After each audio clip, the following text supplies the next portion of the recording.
Let's have an example. How much work is done in moving a 2,500 kilogram car from rest to a speed of 8.2 meters per second? So again, there is a car. So mag-drawing sa kong car.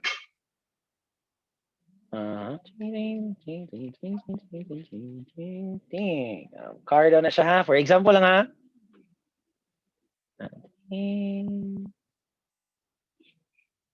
Ayan. So the mass of that car is 2,500 kilograms. Mass is 2,500 kilograms. And then that car moves from rest. So ibig sabihin, the initial velocity is 0 meters per second because it is from rest. Take note of that term ha, at rest, stationary, stop. So careful of those terms. That has an implication. And then it moves to a speed of 8.2 meters per second. So our final velocity is 8.2 meters per second. And then ang kailangan natin, ano ba yung required? How much work? So ang unknown is work.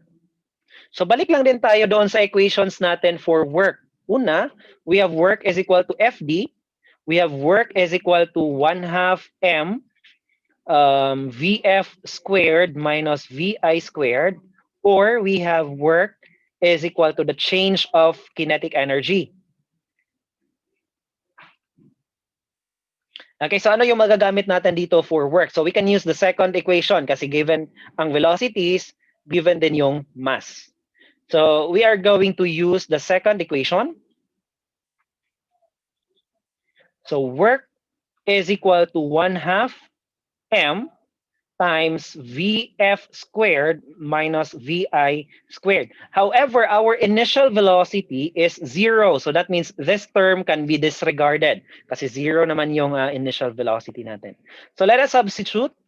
We have 1/2 times 2,500 kilograms times the velocity final is 8.2. Meters per second and then squared. Ayan. So 1/2 mv squared. So that is 8.2. 8.2 squared times 2,500 divided by 2. And that will give us 84,050. Anong unit ngayon? Anong naiwan na unit? We have kilogram. Meter squared is meter squared. Second squared is second squared. Ayun. So that's the unit. Okay. However, ang sinabi ko din dati that the unit of work is joules. Tama? So work is equal to two significant figures lang. So 84,000 joules. Ayun. This is our final answer. So ibig sabihin joules is just the same as Newton meter. It is also just the same as kilogram meter squared per second squared. Pareho lang yan silang tatlo. But the SI unit, the standard is joules. A constant net force of, pilagay ni? A constant net force of 12 Newton is applied on a stationary block which has a mass of 4.5 kilograms in the direction of its movement until it has moved 8.3 meters. What is the approximate final velocity of the block? So that means there is a block. So that means mag-drawing sa ako block. Ha? Pero if ever you are already familiar with the process of problem solving, pwede na diretso na given ha. However, I always encourage to draw. Why? So that we will be having a visual representation of the problem. So for example, there is a block, and then that block is being pushed. So there is a constant net force applied on the block. So nado nag-push sa block. Na. And that force is 12 Newton. So gitulak lang ang block sa 12 Newton nga force. Ayun. A constant net force of 12 Newton is applied on a stationary block. So that means the initial velocity of our block is 0. meters per second. Take note of the term, ha? Stationary as well as at rest. So initial velocity is 0. The block has a mass of 4.5 kilograms. Mass 4.5 kilograms in the direction of its movement. So if you notice, all of our problems, the same lang ang direction, straight line. Why? Because yan yung assumption natin at first. They must be acting in the same direction. Okay, so after some time, the block has moved. After some time, umabot na dito si block.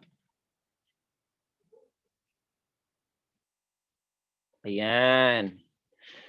And the displacement is 8.3 meters. So mula dito hanggang dito, that is 8.3 meters.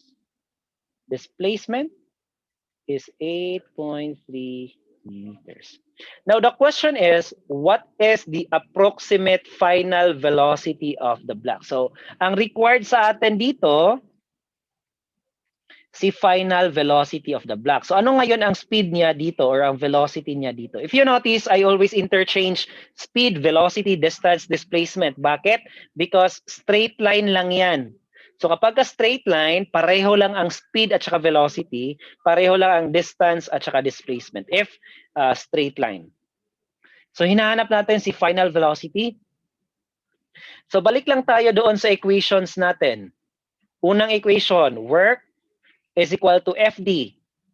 Work is equal to 1/2 m VF squared minus VI squared. And then work is the same as the change of kinetic energy. Ayan. Okay na. Okay. So saan natin i-substitute yung mga values natin? We can use the second equation. Tama kasi meron tayong velocities. So second equation is work is equal to 1/2 m times VF squared minus VI squared. However, wala tayong given na work sa given. Wala tayong given na work sa given. Wala tayong work sa given natin na values. No, wala lagi work. However, we also know that work is the product of force and displacement. So, ano lang natin? Force times displacement is equal to 1/2 m. This time, our initial velocity is 0. So that means this can be disregarded. Kay 0, manggihapon na.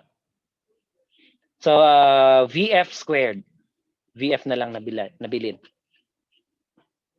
So 4, substitute natin. So 12 Newton multiplied by the displacement, which is 8.3 meters, must be equal to 1/2 times the mass, which is 4.5 kilograms, VF squared. So what is 12 Newton times 8.3 meters? That is 99.6 joules. Tama ba? Tama ba kung na-remember? That's 99.6. Must be equal to, this is 2.25 kilograms. Kilograms times VF squared. So we can divide both sides by 2.25. Divided by 2.25. So cancel. Cancel. So that will give us 99.6 divided by 2.25. That will give us 44.2667. Hala, anong unit ngayon dito? So alam natin joules. Joules is equivalent to Newton meter. Tama? And it is also equivalent to kilogram meter squared per second squared. So kilogram sa baba, cancel. Cancel ang kilogram. So ang naiwan na lang si meter squared per second squared. Must be equal to final velocity squared. Okay, so just take the square root. So VF is equal to square root of, pila man na, 44.26, daghan nga siya sumpay ha, 6 and so on, meter per second squared, yan. And then that will give us a final velocity of 6.653 and so on meters per second. So we need how many significant figures? We need 2 significant figures. So our answer must only contain 2 significant figures. So our final answer is 6.7 meters per second. Ayun. O, di ba? So, yun ra kaayo. Pwede na piyong-piyungan. Okay, questions so far? Wala? So how are we going to check, sir, if our answer is correct? Sometimes kasi yung mga students hindi na nag-check kung tama ba ang answer nila or possible ba ang answer nila. Especially if you derive equations. Kagaya nito, nag-derive ka ng equation. So, importante siya na i-check para malaman mo na kung tama ba yung answer mo. So, for example, mag-checking ta. So, i-substitute lang nato ni nga value dito sa ating equation. Dito, i-substitute. So, that is 1/2 m v squared, vf squared. So, that is 1/2 times m. What is m? Our mass is 4.5 kilograms multiplied by 6.7 meters per second squared. And that will give us, pila? That will give us 100, pila kinaan? Kalimot nung kuda. 101 manata na. 6.7 squared times 4.5 divided by 101.00 joules. How many significant figures? Dalawa lang. So 100 joules. So asa man ni karon? Dara oh. Sa left side sa equation. So dapat equal ang left ug right side sa atuang equations. So 99.6, 99.6, 99.6, 99.6. Hala sir, 99.6 lagi na. Remember, 2 significant figures lang man din yan. So that means, kung dalawang significant figure din yan, round mo yan, round off. So that's 100. So equal lang sila. Or if they are close to each other, equal. So that means our answer is correct. Proceed tayo sa number 3. A 75 Newton force is applied to an object with a mass of 7.2 kilograms. The speed of the object changes from 3 meters per second to 5.5 meters per second. What is the distance covered by the object? So again, I encourage you to draw the problem, to illustrate the problem. However, if you are already familiar with the process of problem solving, pwede na diretso given. Pero kung malibog ka sa problem, then convert the problem into pictures. So una, there is a force. Susulat natin, force is equal to 75 Newton. Is applied to an object with a mass of 7.2 kilograms. So mass is 7.2 kilograms. The speed of the object changes from 3 meters per second. So this is our initial velocity. Initial velocity is 3.0 meters per second to 5.5 meters per second. So this is our final velocity. 5.5 meters per second. And then what is required? Ang kailangan natin is the distance covered or the displacement. B is unknown. Ayan. So balik lang tayo doon sa equations natin. First, we have work is equal to FD. Work is equal to 1/2 M multiplied by VF squared minus VI squared. And then we have work is equal to the change of kinetic energy. Final minus kinetic energy initial. So we can use the second equation pa din in order to solve this problem. So we have work is equal to 1/2 M multiplied by VF squared minus VI squared. So work is FD, yun.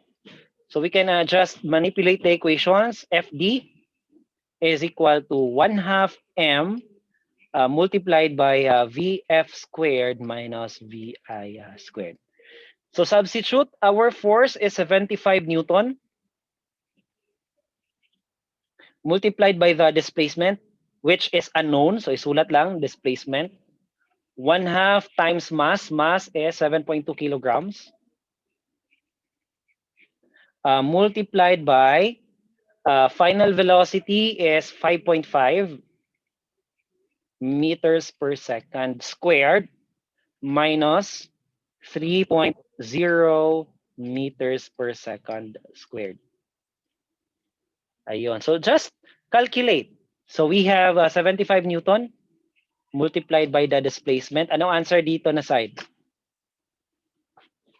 I think that is, wait lang, i-solve sana ako. 76. Ambot, nakalimot ko. 76.5 ang siguro na.